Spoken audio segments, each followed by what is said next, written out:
কাবিন কত টাকা হবে? কাবিন লেখেন 2 লক্ষ টাকা। কাবিন হইব 10 লক্ষ টাকা। 10 লক্ষ টাকা? এত টাকা কাবিন হইব কেন? সবুজ হইতেছে বড় লোকের পোলা। 2 দিন পরে সে যদি আমারে কয় তার আমারে আর ভালো লাগতেছে না, সে আমার সাথে সংসার করতে চায় না, তখন আমার কি হইব? এদিকে সবুজের বাপ মাও তো এই বিয়াতে রাজি না, তারা তো বিয়াতে আসেও নাই।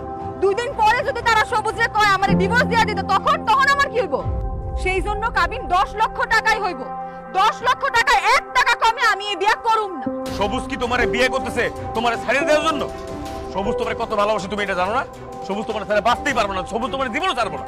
আর শোনো, তুমি যে এই যে 10 লক্ষ টাকা বলতেছো না, এটা কোনোদিন সম্ভব না। আচ্ছা ঠিক আছে, যাও, 2 লক্ষ টাকা বাদ, কাবিন হবে 2,50,000 টাকা। তাইলে আপনারা সবুজ এখান থেকে নিয়ে যান।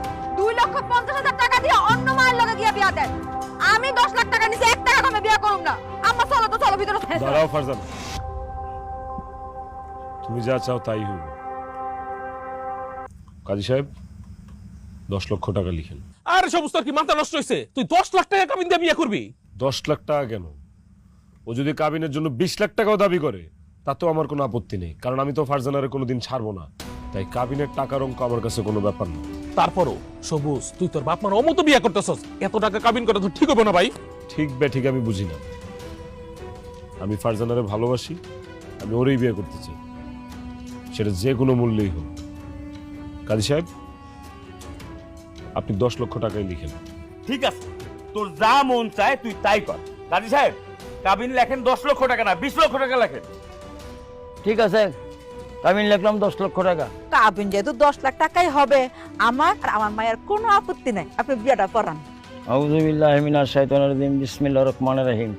উত্তরা নিবাসী সিদ্দিক মাস্টার। বলো মা, বিসমিল্লাহ কবুল। বিসমিল্লাহ কবুল। আলহামদুলিল্লাহ। বলো বাবা, কবুল। বিসমিল্লাহ কবুল। আলহামদুলিল্লাহ। আল্লাহুম্মা আমিন। সবুজ তো তার বাপ মায়ের অমতে বিয়েটা করছে, তারা কোনোভাবেই বিয়েটা মানে নিতেছে না। তারা বলছে সবুজ যেন বউ নিয়ে ওই বাড়িতে কোনোদিন না যায়। এইসব কথা আমারে বলতেছো কেন? আমি এইসবের কি জানি? তাছাড়া সবুজের কাছে তো জোর করে আমরা বিয়ে দেয় না, সবুজ তো আমার মায়েরা জোর করে বিয়ে করছে। না মানে কইতেছিলাম আর কি চাচি, সবুজ আর ফারজানা যদি কিছুদিন এই বাড়িতে থাকতো, সেই সুযোগে আমি সীমান্ত আর সবুজ মিলা ওর বাপ মারে বুঝাইতাম। ওর বাপ মার রাগ কমে গেলে সবুজ ফারজানারে নিয়ে ওই বাড়িতে যাবে। তাই আপাতত যতদিন রাগটা না পড়ে, সবুজ আর ফারজানা এই বাড়িতে থাকুক। কবির ভাই, এই কথা আপনি একবার কইছেন, কিন্তু দ্বিতীয়বার এই কথা আপনি আপনার মুখে উচ্চারণ করবেন না। আমি বিয়া করছি, কোনো ঘর জামাই বিয়া করি নাই যে বিয়ার পর আমার জামাই আমার বাপের বাড়িতে থাকবে। আমার মা যদি আমার জামাইরে এই বাড়িতে রাখতেও চায়, আমি এই বাড়িতে আমার জামাইরে থাকতে দিব না। আমার বিয়া হয়ে গেছে, এখন এই মুহূর্তে সবুজ তুমি আমারে তোমার বাড়িতে নিয়ে যাবা। ফারজানা বোন, এটা তো সম্ভব না। ওর বাপ মা তো এর নিরাই গেছে, আর তোমার নিয়ে যদি ওই বাড়িতে যায় তাহলে তো আরো অনেক বড় ঝামেলা লেগে যাবো। তাতে আমার কিছু যায় আসে না। আমি বিয়া করছি, আমি এখন শ্বশুর বাড়িতে যাব। সবুজ, তুমি দাঁড়ায় আছো কেন? আমারে কি বাড়িতে নিয়ে যাবা? বিয়া যখন করছি, তোমার তো আমগর বাড়িতে নিয়ে যাইতেই হইব। তো কয়েকটা দিন যদি তোমার এনে থাকতে পারতাম, খুব উপকার হতো। C C C C C C. এসব তুমি কি কথা কইতাছো? লজ্জা করে না তোমার? কা পুরুষ কোথাকার? তুমি আমার কা পুরুষ বললা ফারজানা? তুমি কা পুরুষ, তাই তোমারে কা পুরুষ কইছি। তুমি এত বড় একটা বংশের পোলা হয়া, এত বড় লোকের একটা পোলা হয়া ঘর জামাই থাকতে চাও, তোমার লজ্জা করে না? এলাকার মানুষজন যখন জানতে পারবে তুমি ঘর জামাই থাকতেছো, তখন তোমার মান সম্মান কোথায় যাবে?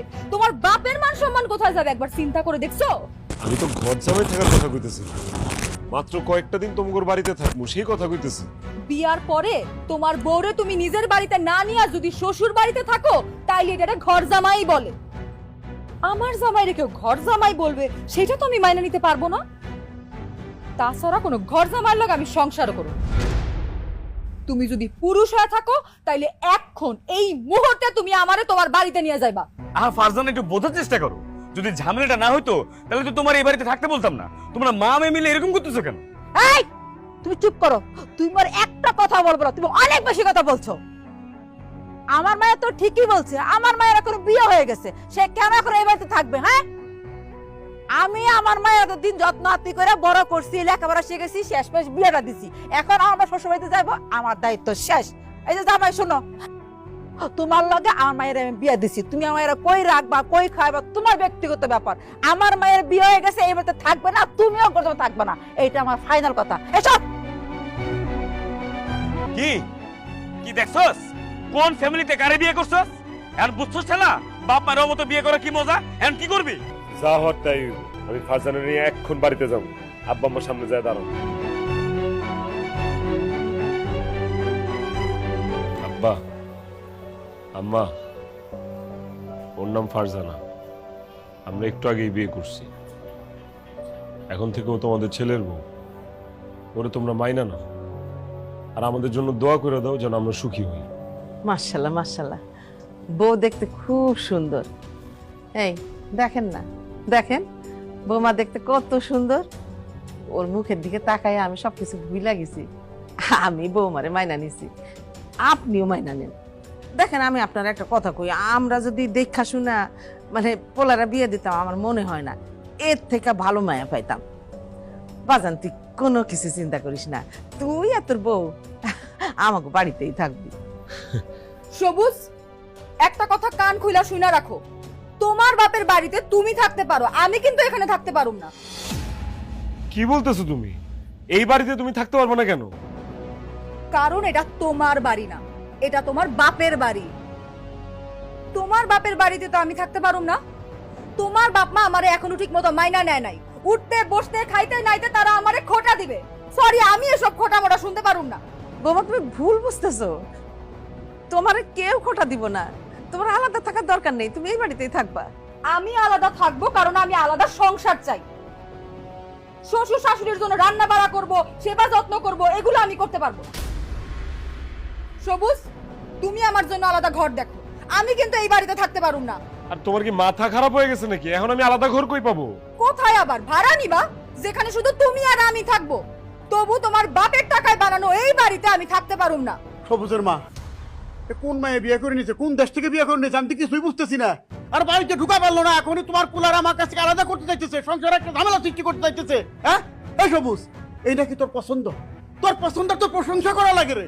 হ্যাঁ, এই মেয়ের তুই ভালোবাসতে গেছো, দেশের কোনো মেয়ে ছিল না। কি হয়েছে, কথা কও না কেন? আমারে কি আলাদা সংসার দিবা, আমারে আলাদা থাকার জায়গা দিবা, নাইলে কিন্তু আমি চলে যাবো কইলাম। তোমার ইচ্ছা হলে তুমি এই বাড়ি ছেড়ে চলে যেতে পারো, কিন্তু আমার পোলা আমাকে ছাইড়া কোথাও যাবে না। ঠিক আছে, আমি চলে যাইতেছি। সবুজ, বিয়ার সময় কাবিনে যে 10 লক্ষ টাকা হইছে, সেই 10 লক্ষ টাকা আমারে দাও, আমি চলে যাইতেছি। কি 10 লাখ টাকা? এই মেয়ের 10 লাখ টাকা কাবিনে বিয়ে করছো? হ্যাঁ বাবু। শুনলেন তো, আপনার পোলা 10 লক্ষ টাকা কাবিন দিয়ে আমারে বিয়া করছে। এবার তাইলে আপনি আপনার ছেলের হয়ে আমারে কাবিনের 10 লক্ষ টাকা দিয়া দেন, আমি চলে যাই। না বাবা, আপনার 1 টাকাও দেওয়া লাগবে। সারাটা জীবন আপনি আমার জন্য অনেক করছেন, আর না। ঠিক আছে, আমার বাপের বাড়িতে আমি তোমারে রাখবো না। কালকে সকালে আমি আলাদা বাসা ভাড়া করব। আল্লাহর দোহাই লাগে, আমার আজকের রাতটা একটু সময় দাও। ঠিক আছে, আজকে রাতটা সময় দিলাম, কিন্তু কালকে দিনের মধ্যে যদি আমার আরেকটা থাকার ব্যবস্থা করতে না পারো, আমি কিন্তু তোমার রেখা চলে যাবো কয়ে দিলাম।